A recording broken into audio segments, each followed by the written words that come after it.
ஹல்லேலூயா. கர்த்தருடைய பரிசுத்த நாமத்துக்கு மகிமை உண்டாவதாக.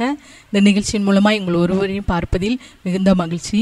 இன்றைக்கும் ஏசப்பா உங்கள் ஒவ்வொருவரையும் பார்த்து சொல்கிற வார்த்தை, நீ அழுது கொண்டிராய், இனி நீ அழுது கொண்டிராய். இதுவரை நீ அழுதது போதும், இனி நீ அழுது கொண்டிராய், உன் முகத்தில் உள்ள கண்ணீரையெல்லாம் நான் இன்று துடைப்பேன் என்று சொல்லி ஏசப்பா வாக்கு கொடுக்கிறார். ஏசாயா 30வது அதிகாரம்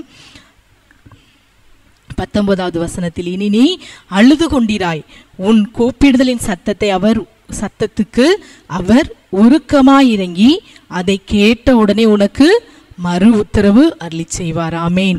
நீ அழுது கொண்டிராய், உன் கூப்பிடுதலின் சத்தத்துக்கு அவர் என்ன செய்வாரா?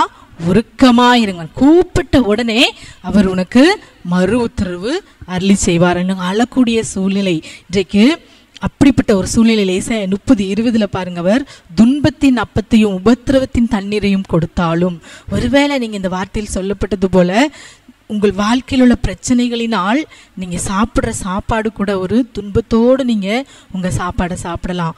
ஒருவேளை உபத்திரவத்தின் மத்தியில் நீங்கள் உங்கள் தண்ணீரை குடிக்கிறவர்களாக இருக்கலாம். ஏதோ இவ்வளோ பாடுகள் மத்தியில் உங்களுக்கு உங்கள் ஆகாரமும் தண்ணீரும் கசப்பாக இருக்கலாம். இந்த கசப்பான சூழ்நிலைகள் எல்லாவற்றையும் கர்த்தர் மாற்றுவேன் என்று சொல்கிறார். ஆமேன். இனி நீ அழுது கொண்டிராய், ஏனென்றால் நான் உனக்கு இறங்குவேன், உன் கூப்பிடலின் சத்தத்திற்கு உருக்கமா இறங்குவேன் என்று வாக்கு கொடுக்கிறார். அவர் இறங்குவாரா?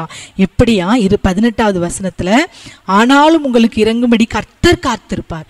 உங்களுக்கு இறங்கும்படி காத்திருப்பாராம். ஜிக்கி நாம வேதத்துல எத்தனையோ வார்த்தைகள் இருக்குது, நம்ம கர்த்தருக்கு காத்திருக்கிறோம், கர்த்தருக்கு காத்திருங்க அப்படின்னு சொல்லி.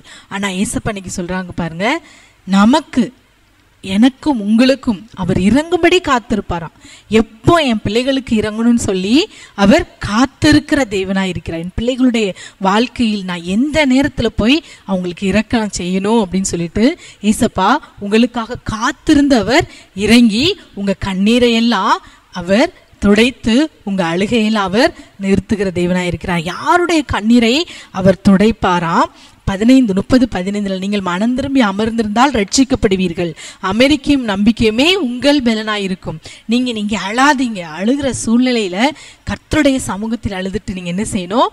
அமெரிக்கையாய் நம்பிக்கையா இருக்கணும். அப்படின்னா அமைதியா நீங்க இருக்கணும். ஆனா அதே அதிகாரத்துல அடுத்து என்ன சொல்லப்பட்டிருக்கிறது? நீங்க அப்படி இல்லாதபடி நீங்க என்ன செய்வீங்களா?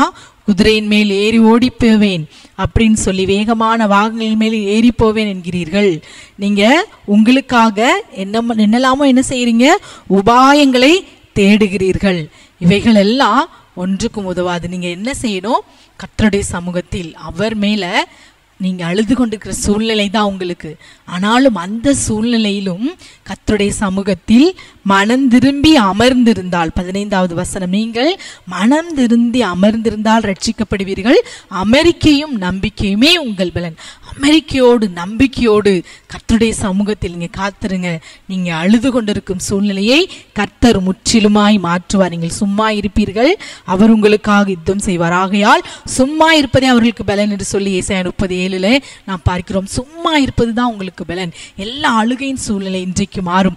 ஏசாயா 25:8 ஏசப்பா வாக்கு கொடுக்கிறார் பாருங்க, கர்த்தராகிய தேவன் எல்லா முகங்களிலும் இருந்து கண்ணீரை துடைத்து தமது ஜனத்தின் நிந்தையை பூமியில் இராதபடி முற்றிலும் நீக்கி விடுவார். கர்த்தரே இதை சொன்னார்.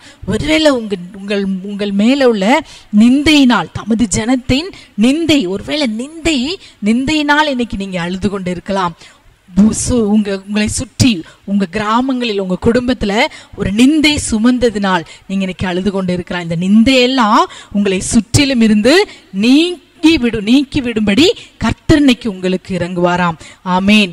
தேவன் கர்த்தராகிய தேவன் எல்லா முகங்களிலும் இருந்து, உங்கள் முகங்களிலும் இருந்து கண்ணீரை துடைத்து உங்கள் நிந்தையை பூமியில் இராதபடி விலக்குவார். ஆகவே நீங்க இனி அழுது கொண்டு இருப்பதில்லை. ஆமேன். அவர் உங்கள் நிந்தையை அவர் நீக்குவார். கர்த்தரை நம்புகிற பிள்ளைகள் ஒரு நாளும் வெட்கப்பட்டு போகும் சூழ்நிலை வரவே வராது. ஆகவே இந்த வேளையில நீங்க அழுதுட்டு இருக்காம கண்ணீரை துடைத்து விட்டு, ஏசப்பா என் முகத்தில் உள்ள கண்ணீரெல்லாம் இன்னைக்கு துடைப்பார், என் மேல இருக்கிற பழி சொல், என் மேல இருக்கிற நிந்தையை எல்லாம் இன்னைக்கு அவர் நீக்கி போடுவார் என்று சொல்லி, அமெரிக்கையும் நம்பிக்கையுமே உங்கள் பலன்.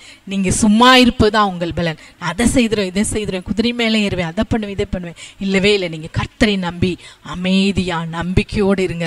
அதுதான் உங்கள் பலன். அதை நீங்க செய்ய செய்யுங்க, அவர் உங்கள் நிந்தையெல்லாம் அவர் மாற்றி போடுவார். அவர் உங்களுக்கு இறங்கும்படி அவர் காத்திருப்பாராம். அவர் உங்களுக்கு கூப்பிட்ட உடனே உங்கள் கூப்பிடுதலின் சத்தத்துக்கு அவர் உருக்கமா இறங்கி அவர் அதற்கு மறு உத்தரவு அருள்வாராகவே நீங்க அழுது கொண்டு இருப்பதில்லை. ஆமேன். ஆகவே இப்போது இந்த வாக்குத்தத்த வார்த்தையை பிடித்து கொண்டவர்களா, இசப்பா நீங்க இன்னைக்கு எனக்கு சொல்லியிருக்கீங்க, நான் இனி அழுதுட்டு இருக்க மாட்டேன், நீர் எனக்காக யுத்தம் பண்ணுவீர் என்று சொல்லி நான் சும்மா இருப்பேன், அமைதியா நம்பிக்கையா இருப்பேன் என்று சொல்லி நம் கண்களை மூடி ஜெபிக்கலாமா? அப்பாவுமே நாங்கள் நன்றியோடு ஸ்தோத்தரிக்கிறோம், துதிக்கிறோம் தகப்பனே. இந்த வேலையில அப்பா இயேசுவேனோடு கூட சேர்ந்து ஜெபிக்கிற பிள்ளைகளுடைய வாழ்க்கையில் அப்பா வெளியில சிரித்து கொண்டிருந்தாலும் உள்ளுக்குள் எத்தனையோ காயங்கள், நிந்தைகள், ரணங்கள் எல்லாவற்றின் நிமித்தமாய் அழுது கொண்டு இருக்கிற பிள்ளைகளுடைய வாழ்க்கையில் இருக்கிற எல்லா கூப்பிடுதலுக்கும் நீர் மன உருக்கமாய் இறங்கி இந்த நாளில் மறு உத்தரவு அருளி செய்ய போகிற கிருபைக்காக உம்மை நாங்கள் நன்றியோடு ஸ்தோத்திரிக்கிறோம் அப்பா. கர்த்தராகிய தேவன் எல்லா முகங்களில் உள்ள கண்ணீரை துடைத்து ஜனத்தின் நிந்தையை பூமியில் இராதபடி நீக்கிவிடுவேன் என்ற வார்த்தையின்படி நீர் மன உருக்கமாய் இரக்கமாய் நீர் இரக்கம் செய்யும்படி காத்திருந்து நீர் இறங்குகிற கிருபைக்காக நாங்கள் நன்றியோடு ஸ்தோத்திரிக்கிறோம். அழுது கொண்டு இருக்கிற எல்லா சூழ்நிலைகளையும் தலைகீழாய் மாற்ற நீர் வல்லவர், நீர் போதுமானவர் அப்பா. அதற்கு பிள்ளைகள் உம்மீது நம்பிக்கையாய் அமைதியாய் தங்கள் பலத்தினால் எதையும் செய்ய வேண்டும் என்று ஓடாதபடி அப்பா உண்மையில் நம்பிக்கை கொண்டு உம்மிடத்தில் அமைதியாய் இருப்பதுதான் பலன் என்று சொல்லி உம்முடைய பலத்திலே சார்ந்திருக்க நீர் கிருபை செய்யுங்க. அதை தன் பலமாய் வைத்துக் கொண்டு எல்லா காரியத்தையும் செய்ய நீர் கிருபை செய்யுங்கப்பா. சகல துதிகளை மகிமை உமக்கே செலுத்துகிறோம். இயேசுவின் நாமத்தில் ஜெபிக்கிறோம் நல்ல பிதாவே. ஆமேன், ஆமேன்.